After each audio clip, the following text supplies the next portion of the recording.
तीन मुद्दों को लेकर जिला कलेक्टर और एसडीएम साहब से मिले हैं। सारे जनप्रतिनिधि, पार्षद और जो मेन आदमी हम मिले और ज्ञापन भी दिया।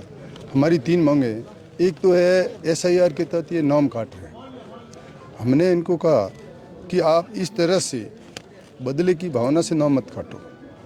जिसके अगर नाम एक ही नाम भारत में है तो वो नाम क्यों कटे, और जहाँ डबल नाम पड़े हैं उसको आप काट नहीं रहे हो, तो आप इसको सीरियसली क्यों नहीं देखोगे? भाई डबल नाम है उसको काटो ना, जो सिंगल एक जगह है। अब आप समूह की ढौणी की बात करो, बिसाड़ा की बात करो, शहर के अंदर की बात करो, कई जगह एक वार्ड में 200 300 गाँवों में। अब एक टारगेट व्यक्तिगत कोई अल्पसंख्यक हो, चाहे हमारे जैन हो, चाहे मूल ओबीसी हो, इस प्रकार टारगेट करके नाम काट रहे हो, ये अच्छी बात नहीं है। आपको भेदभाव नहीं करके निष्पक्ष कैसे चुनाव हो, आम मतदाता को मत देने का अधिकार हो, ये इससे वंचित मत रखो। ये हमने जिला कलेक्टर इनसे निवेदन किया है कि आप इसकी जांच कराइए। आप कोई भी यहाँ नाम काटने के लिए या ऐड करने के लिए 10 फार्म से ज़्यादा कोई दे भी नहीं सकता। यहाँ 100 200 के बंडल दिए जा रहे हैं। भारतीय जनता पार्टी के कार्यकर्ता जाके दे रहे हैं कि इनके नाम काटो, मतलब एक ही मुद्दा है कि काटो, भले सही हो गलत हो, हमें तो काटने ही है। मतलब इस तरह की राजनीति नहीं चलेगी। अगर इस तरह से होगा तो धरने प्रदर्शन करेंगे, लोगों में आक्रोश फैलेगा और ये वातावरण दूषित होगा। दूसरा है नगर परिषद की सीमाओं, वार्डों का पुनर्गठन हुआ, उस पुनर्गठन में इन्होंने वार्डों को तोड़ा। एक वार्ड जिसको कहीं जिसके नज़दीक है उसको दूर फेंक दिया, उसकी सीमा को। कई वार्ड है जो पास में थे उसको ख़त्म कर दिए। राजनीतिक देश भावना से जिस तरह से इन्होंने किया था उसके खिलाफ हम हाईकोर्ट माननीय उच्च न्यायालय में गए, और उच्च न्यायालय डबल बेंच में भी ये निर्णय हुआ कि जब न तो कोई वार्ड नया बना, न नई कोई सीमा का गठन हुआ, तो फिर चेंज किस बात का, क्यों चेंज कर रहे हो? तो उन्होंने कोर्ट ने भी, माननीय न्यायालय ने ये दिया कि जो पहले गत चुनाव नगर परिषद के हुए थे उसी आधार पर चुनाव कराया जाए, कोई परिवर्तन नहीं किया जाए। उसकी प्रतिलिपि हमने माननीय जिलाधीश महोदय को दी है कि इसमें माननीय न्यायालय के आदेश के अनुसार ये जो वार्ड पहले गठन किए हुए उसको रखे, उसको भी आप किसी तरह से परिवर्तन नहीं करें, क्योंकि वो वाजिब है। गलत किसी तरीके से वार्डों को बांटना या तोड़ना और इधर उधर करना ये न्याय संगत नहीं है। तीसरा हमने किया कि जो जिस तरह से महात्मा गांधी नरेगा योजना का नाम परिवर्तन कर उसको ख़त्म करने जा रहे हैं। अब ये महात्मा नरेगा योजना चाहे ग्रामीण एरिया में, शहर में, इस तरह की योजना मेरे ख्याल से शानदार योजना, किस तरह से योजना अच्छी चल रही है, किस तरह उसमें टांके, अन्य सड़कें वगैरह उसका निर्माण हुआ, लोगों को किस तरह से रोज़गार मिला, अकाल हो चाहे सूखा हो, किस तरह से इस नरेगा के माध्यम से, महानरेगा के नाम, महात्मा गांधी नरेगा के नाम से इनको राहत मिल रही थी। और केंद्र सरकार इसको बंद करने जा रही है। अब वो 60-40 का रेशा नाम परिवर्तन किया। अब महात्मा गांधी जी का नाम चेंज करके आप दूसरे कर रहे हो, राष्ट्रपिता जिन्होंने देश को आज़ाद कराया। अब ये कोई सही है?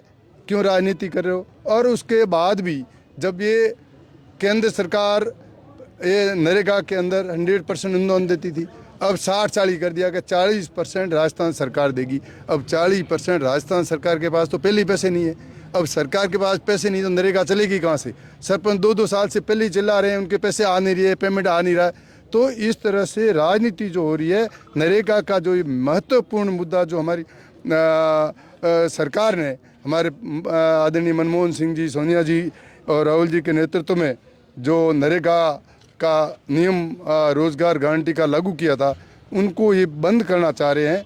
ये हम हर वार्ड में, हर पंचायत में, हर ब्लॉक में, हर बूथ में जाएंगे और पूरे देश में इसका विरोध हो रहा है, धरने प्रदर्शन कर रहे हैं।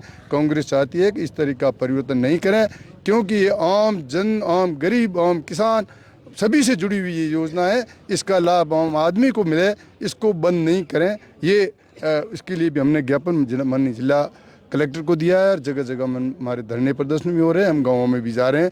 ये तीनों ही मुद्दे जो महत्वपूर्ण है, इसके लिए आज हमने ज्ञापन दिया है। मेवानंद जी, आपने कहा कि 10 से 12 हज़ार नाम जो बाड़मेर विधानसभा में जुड़े हुए जो कहीं और पहले से हैं, तो वो कौन से नाम है और उसके लिए क्या कुछ? अच्छा, वो नाम तो आप लिस्टें देख लो, आधार से उनको जोड़ दो, आपको नाम आ जाएंगे।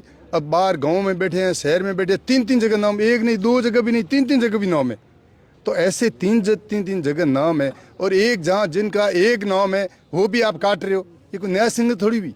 आप अगर आपको डाउट है, एक आप काट रहे हो तो उनका आधार से लिंक कर लो, कि दूसरी जगह बता दो कि इनका नाम दूसरी जगह है, तब तो काटो। अब दूसरी जगह इनका नाम नहीं है। भारत में ये तो है कि भाई एक जगह वोट देने का अधिकार भारत के नागरिक को है, तो उस अधिकार को क्यों छीना जा रहा है, ये प्रश्न है। तो इसलिए हम चाहते हैं कि इनके नाम नहीं काटे हैं। राजनीतिक व्यवस्था की वजह से बंडल के बंडल आके, और ये पता नहीं भारतीय जनता पार्टी के कार्यकर्ता उनके नाम कटवाना चाह रहे हैं। तो इस तरह की ये ओछी हरकत, ओछी राजनीति नहीं होनी चाहिए। और जो भी है डबल नाम कटने चाहिए। पारदर्शिता के साथ चुनाव हो, जल्दी चुनाव हो, यही हम चाहते हैं। 3 मुद्दों को लेकर हम सभी कांग्रेस जन कलेक्टर महोदय से मिले, एसडीएम साहब से भी मिले। पहला मुद्दा हमारा था एसआईआर को लेकर। एसआईआर को लेकर सरकार की या चुनाव आयोग की ये मंशा थी कि कोई भी अगर डबल नाम है या गलत नाम है तो भारत का नागरिक नहीं है, उसका नाम कटना चाहिए। लेकिन ये भारतीय जनता पार्टी द्वेष भावनाओं से, जो कांग्रेस विचारधारा के जो लोग रहते हैं, उनके नाम द्वेष भावना के कारण काटे जा रहे हैं। उसके लिए हमने कलेक्टर महोदय को और एसडीएम साहब को ज्ञापन दिया है कि आप उसकी जांच करें। जो यहाँ बैठे हैं उनके नाम आप काटे नहीं, और इस तरह से द्वेष भावनाओं से अगर राजनीतिकरण होता है तो ये हमारे लिए, समाज के लिए अच्छी बात नहीं है। दूसरा जो हमारा मुद्दा था वो जो बाड़मेर शहर के वार्डों को लेकर था।